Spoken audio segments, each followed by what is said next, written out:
Have you ever wondered who the richest person in history was? No, it's not Jeff Bezos, Elon Musk, or any of the tech giants of our time. It's not even an ancient Roman emperor or a Gilded Age industrialist. The title of the wealthiest individual ever to walk the earth belongs to a 14th century African king, Mansa Musa of the Mali Empire. His wealth was so immense, so vast, that it's almost impossible to calculate in today's terms. We'll be talking about a fortune that would make today-esque billionaires look like they were living on a budget. So how did one man accumulate such unimaginable riches? And what did he do with it? Today, we're diving deep into the incredible story of Mansa Musa, the Golden King of Mali, whose legacy still echoes through the centuries. Get ready to have your mind blown. To understand Mansa Musa, we first have to understand his kingdom. The Mali Empire, located in West Africa, was one of the largest and most powerful empires of its time. At its peak in the early 14th century, it stretched across what we now know as Mali, Senegal, Gambia, Guinea, Niger, Nigeria, and Mauritania. Imagine an empire larger than Western Europe, thriving and prosperous. And what was the source of this prosperity? Two simple yet incredibly valuable commodities: salt and gold. The Mali Empire sat on some of the richest gold deposits the world has ever known. It's estimated that at the time, Mali was responsible for almost half of the old world's gold supply. They controlled the trans-Saharan trade routes, the vital arteries of commerce that connected West Africa with North Africa, the Middle East, and Europe. Caravans of camels would journey for months across the vast desert, trading Mali's gold for salt from the north, a resource so precious it was sometimes traded for its equal weight in gold. Mansa Musa, whose full name was Kankan Musa I, ascended to the throne around the year 1312. His path to power was as unique as his reign. His predecessor, Mansa Abu Bakr II, was an explorer at heart. Obsessed with the idea of a world beyond the Atlantic Ocean, Abu Bakr reportedly equipped a massive fleet of 2,000 ships and set off on an expedition to cross the vast waters. He left Musa in charge as his deputy and sailed into the horizon, never to be seen again. Whether he reached the Americas or was lost to the sea remains one of history's great mysteries. But his disappearance paved the way for Mansa Musa to become the 10th Mansa, or Emperor of Mali. Little did the world know that this new ruler was about to put his empire, and himself, on the global map in the most spectacular way imaginable. For the first 12 years of his reign, Mansa Musa focused on consolidating his empire and expanding its wealth. But it was his journey in 1324 that would cement his legend for eternity. As a devout Muslim, Musa decided to undertake the Hajj, the sacred pilgrimage to Mecca, a journey that every able-bodied Muslim is expected to make at least once in their lifetime. But this was no ordinary pilgrimage. This was a royal procession of unprecedented scale and opulence, designed to announce the arrival of the Mali Empire on the world stage. It was a statement of power, faith, and unimaginable wealth. Imagine a caravan stretching as far as the eye can see, moving slowly across the Sahara Desert. Accounts from the time, though possibly exaggerated, are simply staggering. Mansa Musa's procession reportedly included 60,000 people. This wasn't just a crowd, it was a moving city. There were 12,000 attendants and slaves, each dressed in fine Persian silk and carrying a 4-pound gold bar. His personal retinue consisted of 500 heralds, each bearing a staff of pure gold. And then there were the camels. 80 to 100 camels, each loaded with anywhere from 50 to 300 pounds of pure gold dust. This wasn't just for show. This gold was meant to be given away. Mansa Musa was a famously generous ruler, and on this journey, his generosity knew no bounds. Every Friday, wherever his caravan stopped, he would order the construction of a new mosque. He handed out gold to the poor he met along his route and showered local dignitaries with lavish gifts. His most famous stop was in Cairo, the bustling capital of Mamluk, Egypt. The city was a major economic hub, but it had never seen anything like the arrival of the King of Mali. Musa and his entourage stayed in Cairo for 3 months, and during that time, they spent and gave away so much gold that they completely disrupted the local economy.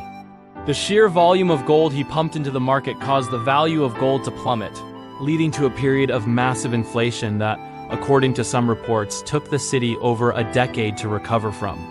Think about that for a moment. One man gave away so much money that he broke the economy of an entire country, one of the most powerful in the region. This single act demonstrated wealth on a scale that was previously incomprehensible to the people of the Mediterranean and the Middle East. News of the fabulously wealthy African king spread like wildfire.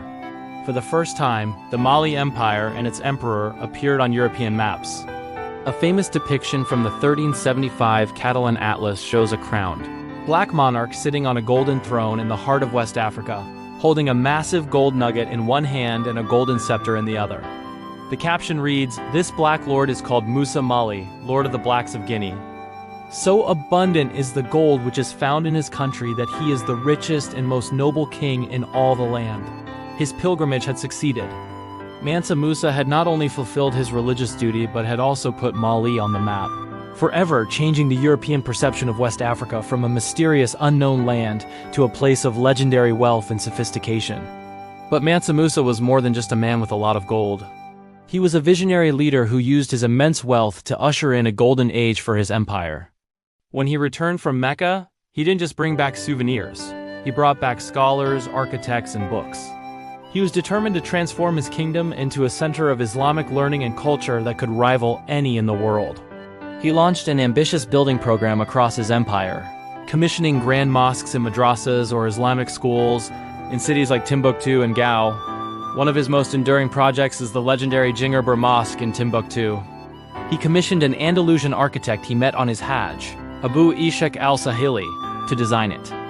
Built from mud brick and wood, this architectural marvel has stood for nearly 700 years, a testament to Musa's vision. Under his patronage, Timbuktu blossomed. It evolved from a simple trading post into a world-renowned center of scholarship and culture. The Sankar Madrasa, part of the University of Sankar, became one of the most important intellectual hubs of its time, housing a library with an estimated 400,000 to 700,000 manuscripts. Scholars, poets, artists, and jurists flocked to Timbuktu from all over the Islamic world, creating a vibrant, multicultural intellectual community. The city became synonymous with education and knowledge, its libraries holding more books than any other city in Africa at the time. Mansa Musa's investment in education and culture fostered an environment of intellectual growth that would define the region for generations. He understood that true wealth wasn't just about gold. It was about knowledge, culture, and leaving a lasting legacy. So just how rich was Mansa Musa? This is the question that has fascinated historians and economists for centuries. The truth is, his wealth was so great that it's impossible to put an accurate number on it. Modern attempts to calculate his net worth have produced figures ranging from $400 billion to figures so high they are simply described as incalculable or indescribably wealthy.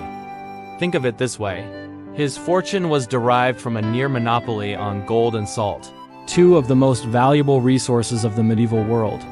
He ruled an empire that produced more than half of the world's gold supply. His wealth wasn't just a number in a bank account. It was a tangible, resource-based fortune of a scale we simply can't comprehend today. He was richer than any single person, and possibly richer than some nations. The title richest man in history isn't hyperbole. It's the most accurate description we have for a man whose riches were beyond measure. Mansa Musa's glorious reign came to an end around the year 1337. He was succeeded by his son, Mansa Maga, but the empire would never again reach the same zenith of power and influence. Over the next century, internal conflicts, civil wars, and the rise of competing states like the Songhai Empire began to chip away at Mali's power.